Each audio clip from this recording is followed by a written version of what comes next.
नमस्कार। Economics Awadh classes YouTube channel पे आपका स्वागत है। आज की क्लास में हम लोग कर विवर्तन, टैक्स शिफ्टिंग के बारे में अध्ययन करेंगे। यह टॉपिक पब्लिक फाइनेंस के अंतर्गत आता है। आज की क्लास मुख्य रूप से BA second year 4th semester के विद्यार्थियों के लिए महत्वपूर्ण है। इस क्लास में हम लोग टैक्स शिफ्टिंग क्या है इसके बारे में जानेंगे, टैक्स शिफ्टिंग के कितने ढंग हैं इसके बारे में अध्ययन करेंगे, तथा टैक्स शिफ्टिंग या कर विवर्तन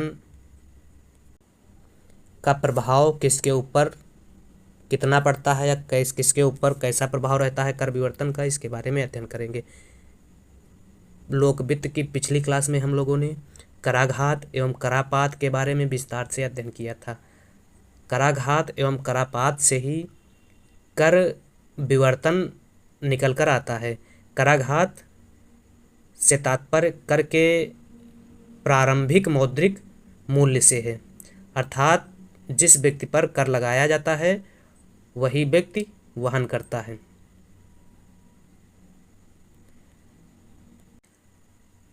प्रोफेसर आर.एन. भार्गव ने कराघात को कर का तात्कालिक परिणाम बताया है। करापात कर का अंतिम मौद्रिक मूल्य होता है और करापात उसके ऊपर होता है जो अंततः कर के मौद्रिक भार को वहन करता है, अर्थात करापात उस व्यक्ति पर होता है जो कर को आगे विवर्तित नहीं कर पाता है या शिफ्ट नहीं कर पाता है, उसी पे क्या होता है, करापात होता है। मतलब कराघात कर का प्रारंभिक मौद्रिक मूल्य और करापात कर का अंतिम मौद्रिक मूल्य कहलाता है। करापात में कर को शिफ्ट नहीं किया जा सकता है। यहीं से क्या निकल कर आया, कर टैक्स शिफ्टिंग या कर विवर्तन। अब इसको जान लेते हैं, कर विवर्तन क्या है। कर के मौद्रिक भार को एक व्यक्ति के द्वारा अपने ऊपर से हटाकर दूसरे व्यक्ति पर डालने की प्रक्रिया को कर विवर्तन कहते हैं। कर विवर्तन से आशय उस क्रिया से है जिसके द्वारा करदाता अपने ऊपर आने वाले कर भार को दूसरे व्यक्ति पर डालने का प्रयास करता है, अर्थात कर को अपने ऊपर से हटाकर दूसरे व्यक्ति पर डालने का प्रयास करता है। यह होता है किसमें, किस प्रकार के कर में,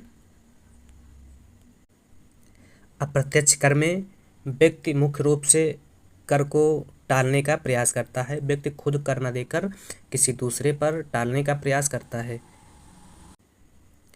प्रोफेसर मसग्रेव के अनुसार कर विवर्तन क्या है। परंपरागत प्रयोग में कर विवर्तन से आशय उस प्रक्रिया से है जिसके द्वारा प्रत्यक्ष मौद्रिक भार मूल्य के समायोजन के द्वारा कराघात के बिंदु से रुक जाने वाले अंतिम बिंदु तक पहुंचता है। तो कर विवर्तन मुख्य रूप से सिंपल तरीके से समझा जा सकता है कि जब कोई व्यक्ति कर को अपने या खुद के ऊपर से दूसरे व्यक्ति पर टालने का प्रयास करता है तो ऐसी प्रक्रिया को कर विवर्तन कहा जाता है। और अप्रत्यक्ष कर में कर विवर्तन प्रमुख विशेषता है अप्रत्यक्ष कर की। अब कर विवर्तन के 3 ढंग हैं। कौन कौन से 3 ढंग हैं। मूल्य के माध्यम से कर विवर्तन हो सकता है।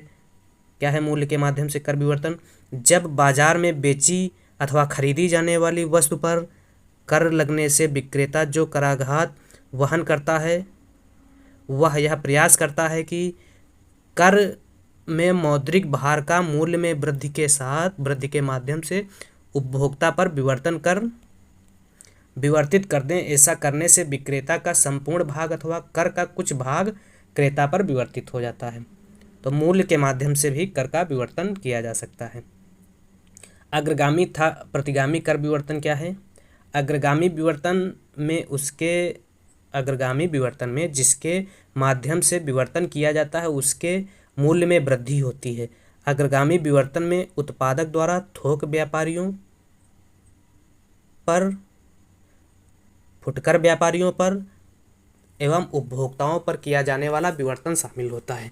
अग्रगामी विवर्तन जिसके माध्यम से विवर्तन किया जाता है उसके मूल्य में वृद्धि होती है और अग्रगामी विवर्तन में थोक व्यापारियों पर, उपभोक्ताओं पर और फुटकर व्यापारियों पर उत्पादकों द्वारा कर का विवर्तन किया जाता है। जब कर का प्रतिगामी विवर्तन होता है तो वह मूल्य जिसके माध्यम से विवर्तन होता है उसमें कमी आती है। प्रतिगामी विवर्तन में क्या होता है, जब प्रतिगामी कर का विवर्तन होता है तो जिसके माध्यम से कर विवर्तन होता है उसके मूल्य में कमी आती है। और प्रतिगामी विवर्तन या पीछे की ओर विवर्तन में कच्चे माल की पूर्ति करने वालों पर एवं श्रमिकों पर होने वाले विवर्तन को शामिल किया जाता है।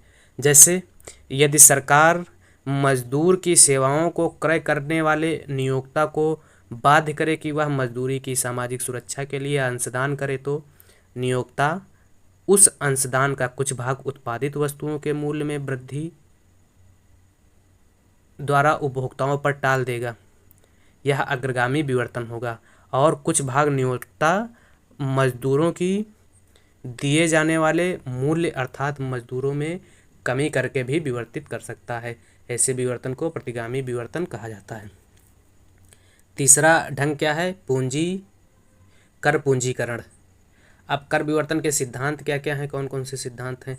पहला सिद्धांत है केंद्रीकरण का सिद्धांत, जिसके प्रतिपादक प्रकृतिवादी अर्थशास्त्री हैं। क्या मानना है केंद्रीकरण के सिद्धांत में प्रकृतिवादी अर्थशास्त्रियों का मानना है कि कर कहीं भी लगाया जाए विवर्तित होकर अंतिम रूप से भूमि पर ही आ जाएगा। मतलब कहीं भी कर लगाया जाए अंतिम रूप से वह किसी न किसी माध्यम से भूमि पर ही आ जाएगा।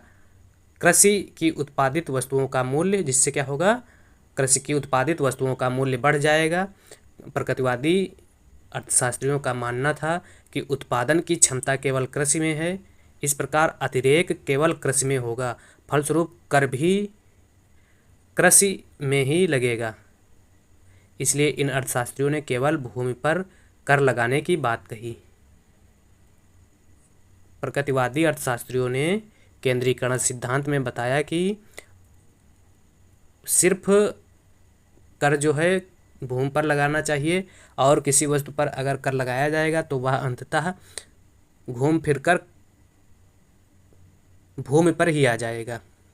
तो इसलिए प्रकृतिवादी अर्थशास्त्रियों ने केंद्रीकरण के सिद्धांत में भूमि को ही या भूमि पर ही कर लगाने को महत्वपूर्ण माना है। अगला प्रसारण का सिद्धांत, इसको केनार्ड ने विकसित किया था और यह केंद्रीकरण सिद्धांत के बिल्कुल विपरीत है। क्या है, प्रसारण सिद्धांत के अनुसार कर कहीं भी लगाया जा सकता है पर कर का प्रभाव पूरी अर्थव्यवस्था पर होता है। केनार्ड ने संपूर्ण अर्थव्यवस्था को क्रेता तथा विक्रेता दो वर्गों में विभक्त किया। प्रत्येक क्रेता विक्रेता होता है तथा प्रत्येक विक्रेता क्रेता होता है। जो भी कर लगाया जाता है क्रय तथा विक्रय के माध्यम से सबके ऊपर प्रसारित होता है। क्रेता विक्रेता होता है और विक्रेता क्रेता होता है, तो जो भी कर लगाया जाएगा वह क्रय और विक्रय के माध्यम से सभी के ऊपर प्रसारित होगा। अब कर विवर्तन की मांग एवं पूर्ति का सिद्धांत और आधुनिक दृष्टिकोण, जिसमें सेलिगमैन और डाल्टन कर विवर्तन के संबंध में क्या मानते हैं। कर विवर्तन का आधुनिक सिद्धांत केंद्रीकरण सिद्धांत तथा प्रसारण सिद्धांत के मिश्रण पर आधारित है।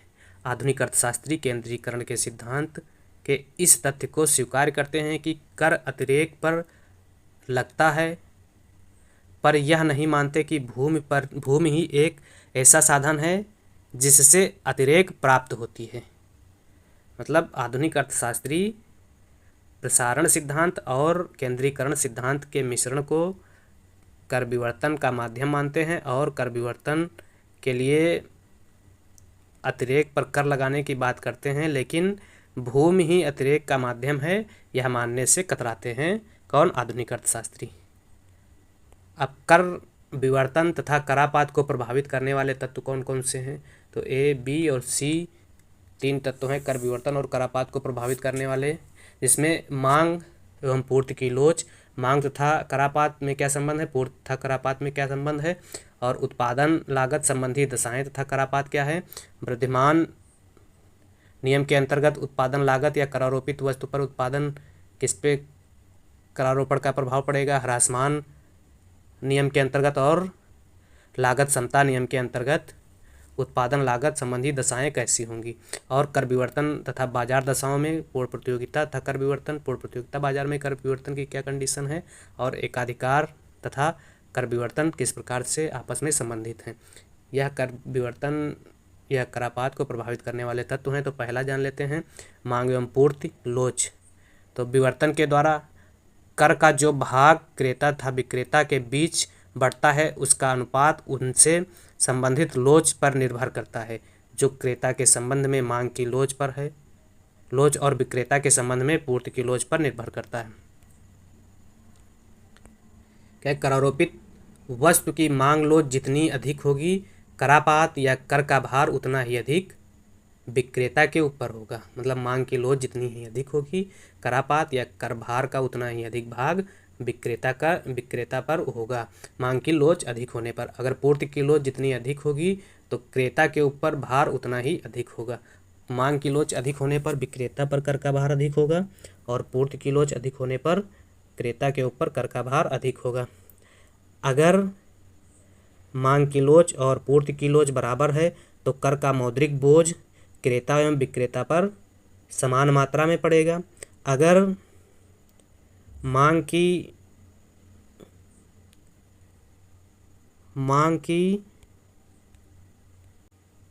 लोच कम है पूर्ति की लोच से, अर्थात कह सकते हैं सप्लाई ऑफ इलास्टिसिटी ज़्यादा है, इलास्टिसिटी ज़्यादा है डिमांड ऑफ इलास्टिसिटी से, तो क्या होगा, कर का अधिक भार क्रेता पर और कम भार विक्रेता पर पड़ेगा।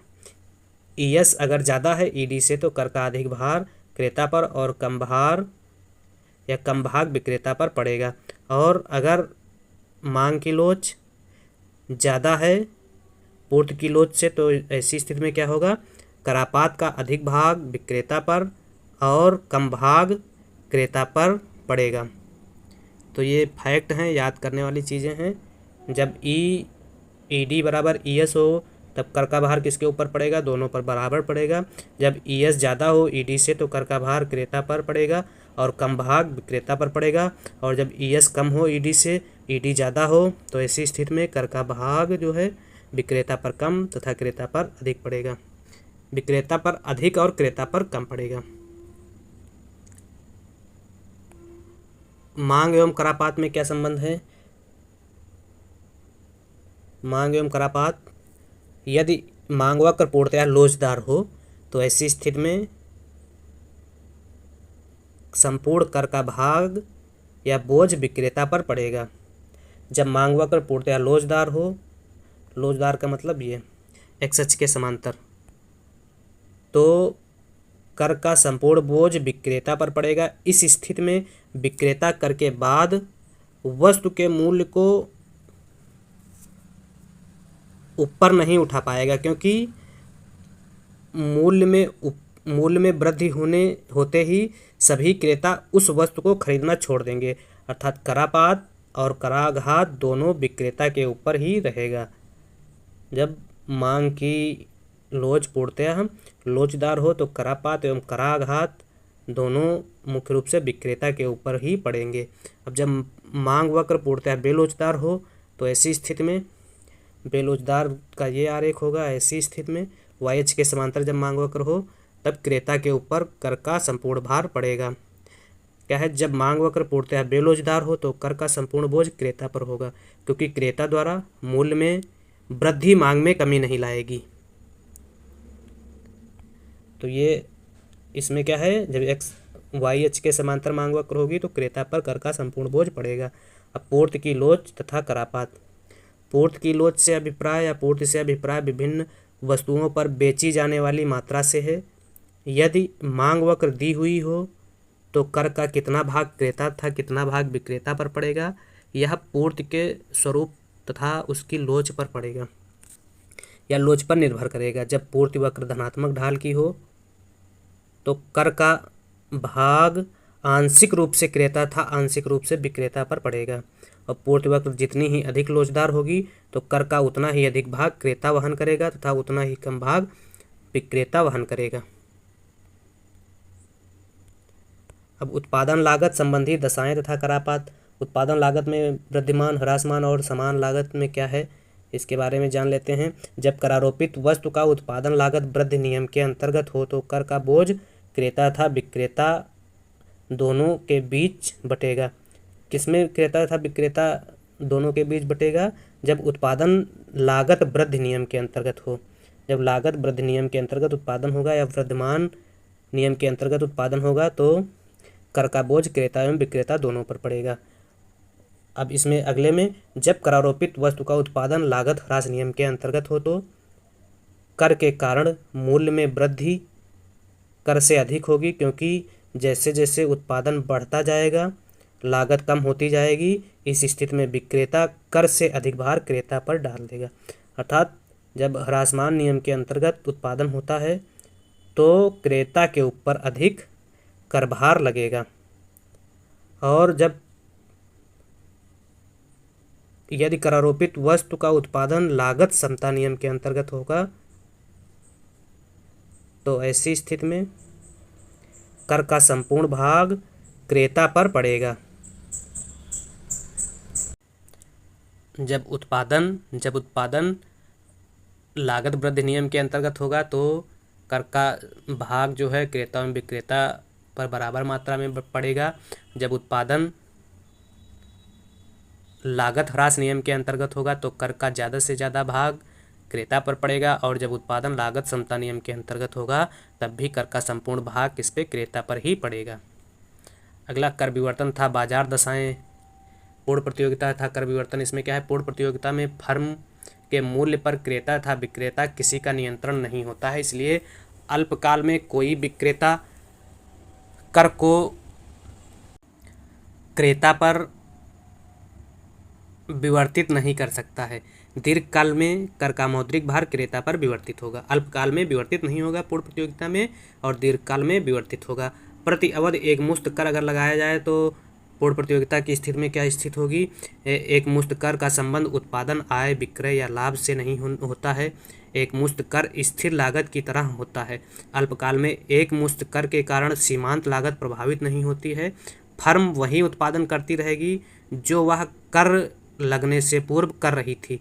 ऐसी फर्म जो कर के पूर्व सामान्य लाभ अर्जित कर रही थी, वह एक मुश्त कर के बाद दिए हुए मूल्य पर अपनी लागत नहीं पूरी कर पाएगी और दीर्घकाल में उद्योग छोड़कर चली जाएगी। विशिष्ट कर के रूप में पूर्ण प्रतियोगिता की स्थिति में कर विवर्तन क्या होगा, बाजार पूर्ति वक्र जितनी ही अधिक लोचदार होगी, विशिष्ट कर का उतना ही अधिक भाग क्रेता वहन करेगा तथा उतना ही कम भाग विक्रेता पर पड़ेगा। बाजार पूर्ति जब धनात्मक ढाल की होगी तो विशिष्ट कर का भार आंशिक रूप से क्रेता तथा विक्रेता दोनों पर पड़ेगा विशिष्ट कर की स्थिति में। अब पूर्ण प्रतियोगिता बाजार में मांग की लोच इकाई के बराबर हो तो कर का अंतिम भाग क्रेता एवं विक्रेता दोनों पर आधा आधा बढ़ जाएगा। यदि मांग की लोच इकाई से अधिक है तो कर का अधिक भाग क्रेता पर होगा। यदि मांग की लोच इकाई से कम है तो कर का अधिक भाग क्रेता पर होगा। मांग की लोच अनंत है तो कर का पूरा भाग जो है विक्रेता वहन करेगा, और मांग की लोच अगर 0 है तो कर का पूरा भाग क्रेता वहन करेगा। तो मांग की लोच अगर अनंत होगी तो अनंत का मतलब हुआ ये विक्रेता वहन करेगा कर का पूरा भाग, और मांग की लोच अगर 0 होगी तो कौन, क्रेता वहन करेगा कर का पूरा भाग। अगर मांग की लोच इकाई से ज़्यादा है तब विक्रेता, और अगर इकाई से कम है तो क्रेता वहन करेगा। अब एकाधिकार के अंतर्गत एक मुश्त कर जब लगाया जाए तो कर का विवर्तन कैसे होगा, तो एकाधिकारी पर एक मुश्त कर लगाने पर एकाधिकारी का कुछ भी भार उपभोक्ता पर नहीं टाल पाएगा। कर का विवर्तन संभव नहीं है क्योंकि वह अपने मूल्य को यथासंभव पहले से ही ऊंचा रखता है जिससे उसको अधिकतम लाभ प्राप्त हो सके। ऐसी स्थिति में कर की जो राशि उससे वसूल की जाएगी उससे उसका लाभ ही कम होगा। अर्थात कह सकते हैं एकाधिकार की स्थिति में जब प्रति अवधि एक मुश्त कर लगाया जाए तो कर का विवर्तन संभव नहीं है एकाधिकार की स्थिति में। अब जब विशिष्ट कर लगाया जाए उसमें क्या होगा, जब कोई भी विशिष्ट कर जैसे उत्पाद शुल्क एकाधिकारी फर्म के ऊपर लगाया जाता है तो एकाधिकारी विक्रेता कर का कुछ भाग क्रेता पर टालने में सफल हो जाएगा। कर का कितना भाग वह क्रेता पर टाल सकेगा यह अंतिम लागत वक्र MC के ढाल के ऊपर निर्भर करेगा। अब कर विवर्तन से संबंधित कुछ महत्वपूर्ण बहुविकल्पी प्रश्न हैं, इनके बारे में जान लेते हैं, क्या क्या क्वेश्चन पूछे जा सकते हैं, किस प्रकार के क्वेश्चन बन सकते हैं कर विवर्तन से संबंधित टॉपिक में। तो 8-9 क्वेश्चन हैं, उनके बारे में जान लेते हैं। पहला क्वेश्चन क्या है? कथन सही है, निम्न में कौन सा कथन सही है? ए, मांग की लोच से कर विवर्तन का सीधा संबंध होता है। बी, मांग की लोच से कर विवर्तन का प्रतिलोम संबंध होता है। सी, पूर्ति की लोच से कर विवर्तन का प्रतिलोम संबंध होता है। डी, उपरोक्त में से कोई नहीं। तो सही कथन जो है, मांग की लोच से कर विवर्तन का प्रतिलोम संबंध होता है, बी सही हो जाएगा। 2 नंबर, यदि किसी उत्पाद पर एक मुश्त कर लगाया जाए तो इस कर का, अभी हम लोग पढ़े थे विवर्तन संभव नहीं होगा, एक मुश्त कर अगर लगाया जाएगा तो। ऑप्शन देख लेते हैं। ए, पूर्ण विवर्तन संभव है। बी, आंशिक विवर्तन संभव है। सी, विवर्तन संभव नहीं है। डी, विवर्तन संभव है तो विवर्तन संभव नहीं है। तो 2 का सी सही हो जाएगा। 3 नंबर में क्या है? यदि मांग की लोच पूर्ति की लोच से कम है तो कर का भार क्रेता पर अधिक होगा, विक्रेता पर अधिक होगा, दोनों पर बराबर होगा, केवल क्रेता पर अधिक होगा। यदि मांग की लोच पूर्ति की लोच से अधिक है तो क्रेता पर कर का भार अधिक होगा। ए 7, 3 का ए सही हो जाएगा। 4, करारोपण के कारण कीमत में सबसे अधिक वृद्धि होगी जब वस्तु का उत्पादन, कीमत में सबसे अधिक वृद्धि होगी जब वस्तु का उत्पादन किसमें होगा? स्थिर लागत की दशा में हो रहा हो, वृद्धिमान लागत की दशा में हो रहा हो, ह्रासमान लागत की दशा में हो रहा हो, परिवर्तनशील लागत की दशा में हो रहा हो। क्या क्वेश्चन पूछ रहा है? करारोपण के कारण कीमत में सबसे अधिक वृद्धि होगी जब वस्तु का उत्पादन किसमें हो रहा हो? ह्रासमान लागत की दशा में हो रहा हो। 4 सी से हो जाएगा। 5, कर कीमत से जुड़ जाता है जब पूर्ति अत्यधिक लोचदार हो, पूर्ति पूर्णतया लोचदार हो, मांग अत्यधिक बेलोचदार हो, मांग अत्यधिक लोचदार हो। कर कीमत से जुड़ जाता है जब पूर्ति पूर्णतया लोचदार हो, बी सही हो जाएगा, पूर्ति पूर्णतया लोचदार हो। अगला 6 नंबर क्वेश्चन, यदि मांग वक्र एक्स अक्ष के समांतर हो तो करापात होगा उत्पादक पर, क्रेता पर, विक्रेता पर, फर्म पर। एक्स अक्ष के समांतर जब होगा, एक्स अक्ष के समांतर का मतलब होगा पूर्णतया लोचदार। तो जब मांग की लोच पूर्णतया लोचदार हो या एक्स अक्ष के समांतर हो तब करापात जो है विक्रेता पर ज़्यादा होगा। तो 6 का सी सही हो जाएगा।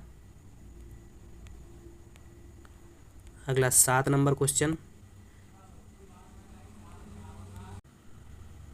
जितनी ज़्यादा मांग बेलोचदार होगी उतना ही होगा करापात उत्पादक पर, क्रेता पर, उपभोक्ता पर, व्यक्ति पर। मांग बेलोचदार होगी तो यह बेलोचदार मांग है तो किस पे पड़ेगा? क्रेता पर पड़ेगा, बी सही हो जाएगा। अगला 9 नंबर, यदि पूर्ण प्रतियोगिता में किसी वस्तु पर लगने वाले कर का अंतिम भार यदि क्रेता एवं विक्रेता दोनों पर आधा आधा बांट दिया जाए तो मांग की लोच होगी। तो जब आधा आधा बांट दिया जाएगा तो मांग की लोच इकाई के बराबर हो जाएगी। तो इस प्रकार से यह 9 क्वेश्चन थे जो कर विवर्तन टैक्स शिफ्टिंग टॉपिक के अंतर्गत विभिन्न परीक्षाओं में पूछे गए थे और ऐसे ही ये क्वेश्चन आगे परीक्षाओं में पूछे जाने की संभावना है और यही क्वेश्चन कर विवर्तन टॉपिक से बनने की भी संभावना है। तो आज की क्लास में हम लोगों ने कर विवर्तन से संबंधित महत्वपूर्ण फैक्ट, सिद्धांत एवं एमसीक्यू के बारे में अध्ययन किया। तो आज की वीडियो में हम लोगों ने पहली बार सिद्धांत एवं बहुविकल्पी उसी टॉपिक से संबंधित बहुविकल्पी प्रश्नों को भी जानने का प्रयास किया कि क्या क्या क्वेश्चन टॉपिक से बन सकते हैं। तो वीडियो कैसी लगी आप लोग कमेंट सेक्शन में बताइए और अगर अच्छा लगा हो तो चैनल को सब्सक्राइब कर लीजिए, शेयर करिए और लाइक करिए। और अगली क्लास में पब्लिक फाइनेंस के अंतर्गत हम लोग करापात नहीं कर लोच एवं कर उत्प्लावकता या कर प्रफुल्लता के बारे में अध्ययन करेंगे। करापात एवं करापघात के बारे में तो हम लोग पहले से पढ़ चुके थे। अब अगले टॉपिक में कर लोच एवं कर प्रफुल्लता या कर उत्प्लावकता के बारे में अध्ययन करेंगे। अब आज की क्लास यहीं समाप्त करते हैं। जय हिंद।